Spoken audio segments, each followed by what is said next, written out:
So ayun guys, magandang umaga sa inyong lahat, and for today's video ay i-review natin yung binili natin na Jinko Tiger Neo na solar panel.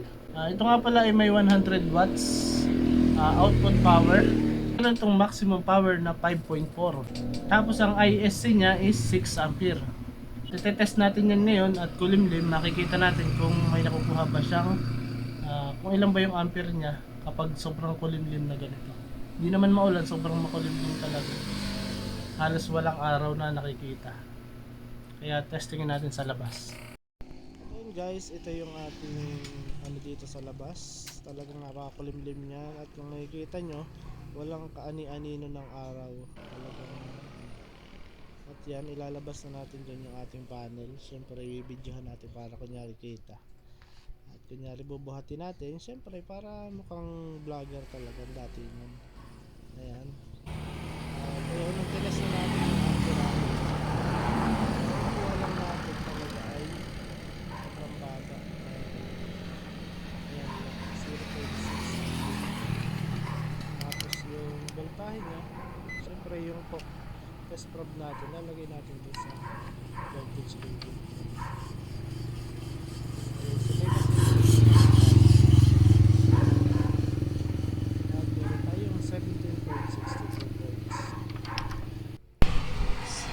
So ayun guys, dito ng ating testing ng Jinko Tiger Neo. Kung makikita nyo, may shadow na yung araw natin. Alas 10, medyo kalimlim. Tamang tama to sa pagtitest ng ating solar panel para matest natin siya ng hanggang sa pinaka-main, hanggang sa pinakasagad ng kanyang capacity, yung kakayahan ng ating panel. Tetestingin natin kung ilang ampere at kung ilang voltage yung nakukuha niya sa bawat kulimlim at pagsikat ng araw. Testingin natin lahat yan. So ayun guys, at painitin muna natin ng konti, kakasalang lang yan. At hintayin natin mamaya hanggang makuha niya yung tamang temperature niya bago natin i-test.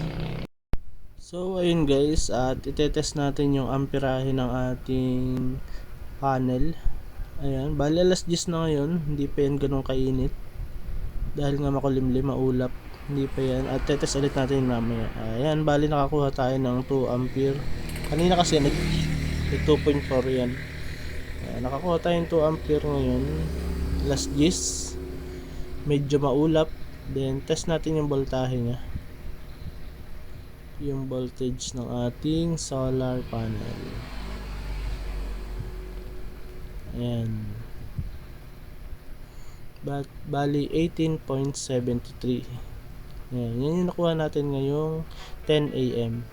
So ayun guys, third day natin ngayon na pagtitest. Ayan, napakaganda ng araw ngayon, sagad-sagad po ito, pakaliwanag, at siguro ito na yung pinakasagad na makukuha natin sa ating Jinko Tiger Neo 100 watts.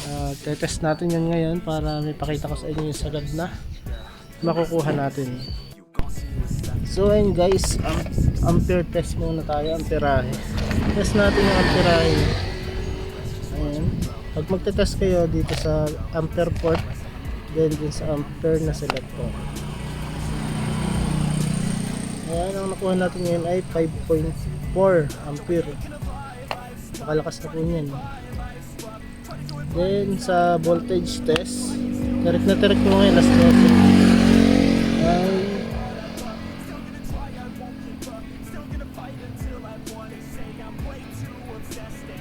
19.40.